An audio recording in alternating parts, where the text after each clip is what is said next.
What's up with it? It's your boy Expat D here, back in the building.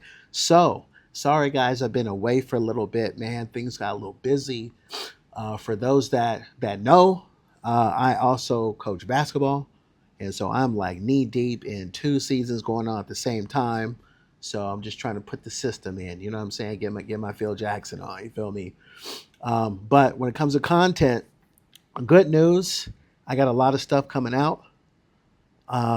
This is going to really be in my travel season, so I've got a lot of the most creative stuff that I like to do. Me really being in my element is going to be coming out.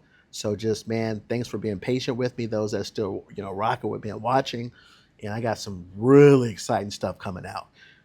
For today's video, I want to talk about scams. Most common scams that I've seen between me traveling to like 35 different countries. Scam number one, airport taxis. So basically, one rule of thumb is before you travel uh, and you go to an airport, try to calculate um, how much a taxi ride will be from where the airport is to the hotel or Airbnb or whatever you're staying at. Because the problem is, and then also try to get some type of currency exchange calculator on your phone, something that can work offline. Because a lot of times the scenario is you get off on a flight and then you're kind of in the airport, you don't have the internet, and even if you go to like a currency exchange, you really don't know how much you're getting. Okay, that brings me to another one too. Ooh, I'm going to give you a bonus one at the end of this video. I just thought of something. But anyway, you don't have the internet, you exchange, you basically give them a fistful of money, they give you a fistful of money back, and you got local currency. So then you go to try to get a taxi, and the taxi is like trying to quote you in dollars, and you don't know if this is a little or it's a lot, or they tell you to jump in and you don't agree to a price, and then they try to hit you with something just ridiculous when you finally get there, and it turns into a big ordeal. This is typically what happens, and a lot of times you might just be kind of in like uh, just you're tired, you're kind of in a daze because you just got off a flight and you're not really paying attention, and next you know it, they're trying to argue with you over some absurd price. Another thing, because they'll say this, oh well, you should only get into a taxi with a meter. So I've gotten to a taxi with a meter in China, and here's the crazy thing, they had a fake meter. Because what happened was I was living there, right? So I was flying back to China. And so I'm pretty clear on the prices. So I normally don't catch like the regular taxi, but this one was like, oh, I got a meter. We're going to use a meter.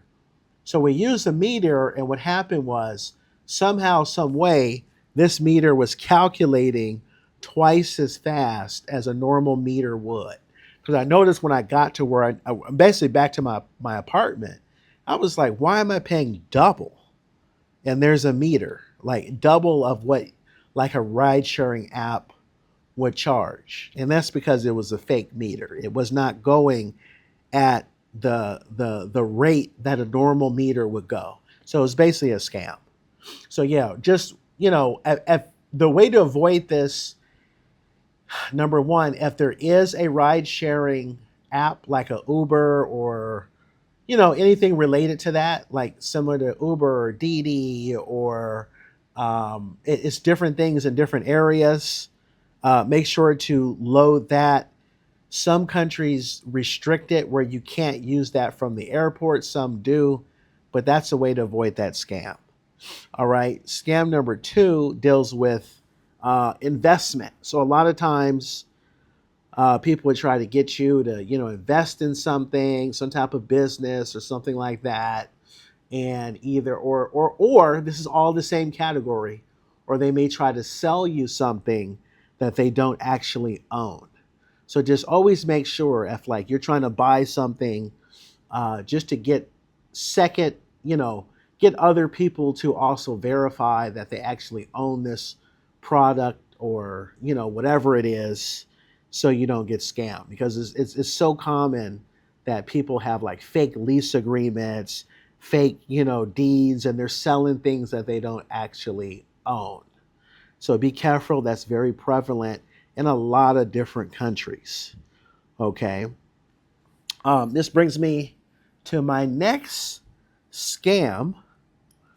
Um, this also deals with any type of tourist ride. So sometimes you may, and I've seen this happen in Thailand. I've seen it happen in Dubai. I've seen it happen in several different countries where they'll have some type of tourist contraption thingy.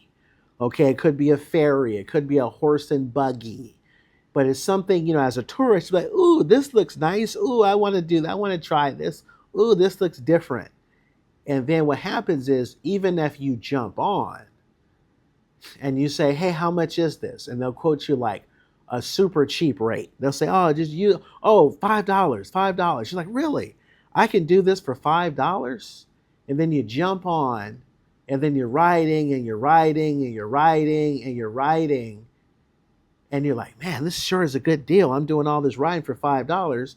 Then the next you know it, they'll argue and say it's like $50. They'll say, no, no, no. $5 was just from here up the block. Everything else, you kept riding. You kept riding. It's more, it's more. So just be careful. And if they have something like that, make sure that they don't do that.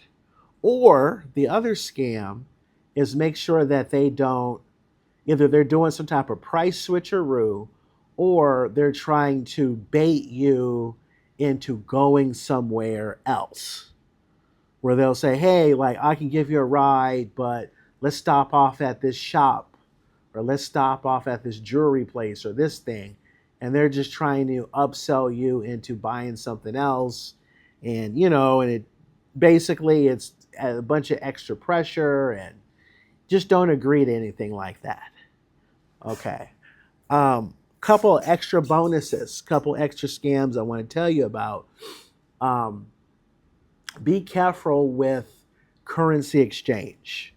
A lot of times when you're at the airport, you will see, like currency exchange, where you give them money and then you exchange it for the local currency. And a lot of times you're just stressed out. You're like, oh, I need to buy something. And you give them money and they give you back the local currency.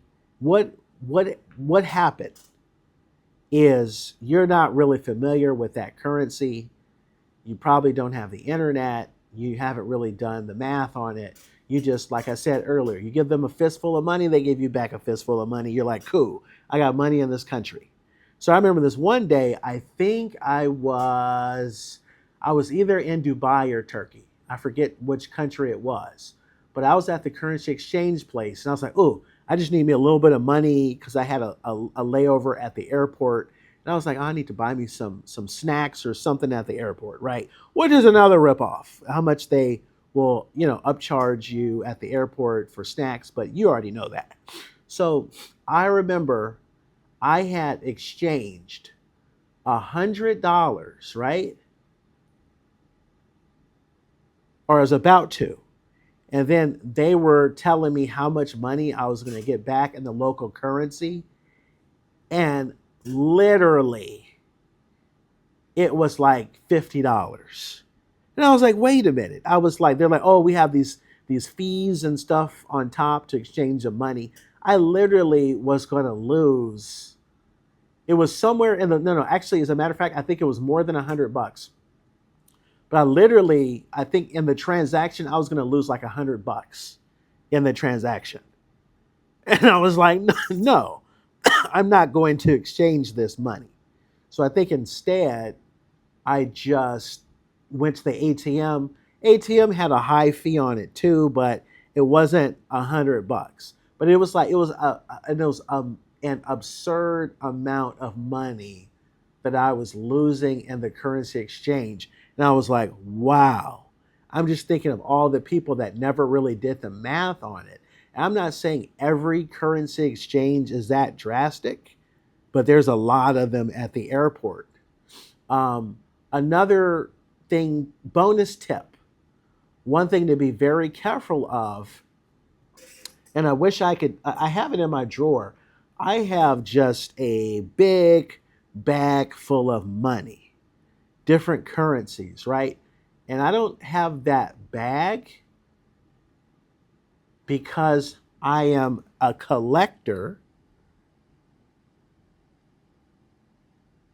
I have that bag because a lot of times when you're in a country and it's like your last day and you might go to the ATM because you're like, oh, let me go to the ATM.